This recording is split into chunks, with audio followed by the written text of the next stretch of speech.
বুটৰ দালিৰে কণী বনাওঁ বলক। বুটৰ দালি কেইটামান এঘণ্টা সময় তিয়াই ৰাখিছিলোঁ। ভালদৰে ধুই প্ৰেছাৰ কুকাৰত জোখমতে নিমখ আৰু পানী দি 2টা চিটি মাৰি লৈছোঁ। 2টা কণী বইল কৰি পেলাই দুফাল কৰি নিমখ আৰু হালধি সানি ৰঙচুৱাকৈ ভাজি লৈছোঁ। কণী ভাজি ৰৈ যোৱাৰ তলতে দিছোঁ অকণমান ফোৰণ। এটা পিঁয়াজ সৰু সৰুকৈ কাটি ৰঙচুৱাকৈ ভাজি তাত দি দিছোঁ 1 চামুচৰ জোখত আদা নহৰুৰ পেষ্ট, 1 চামুচ দিছোঁ জিৰা ধনিয়া আৰু জালুকৰ পেষ্ট। তাৰপাছত কেঁচা কেঁচা গোন্ধ যোৱালৈকে ভাজি ইয়াত দি দিছোঁ অকণমান হালধি আৰু মছলাৰ তেল এৰাৰ পাছত এয়া সিজাই থোৱা বা বইল কৰি থোৱা দালিখিনি ইয়াতে দি দিলোঁ আৰু ভালদৰে লৰাই দিছোঁ।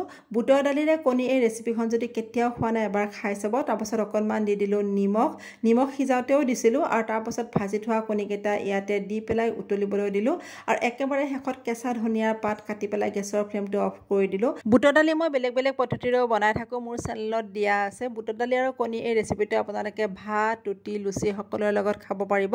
বহুত বেছি সোৱাদ হয়। ভিডিঅ'টো চাই কেনেকুৱা পালে কমেণ্ট কৰি জনাবলৈ নাপাহৰিব। আজিলৈ হ'ব।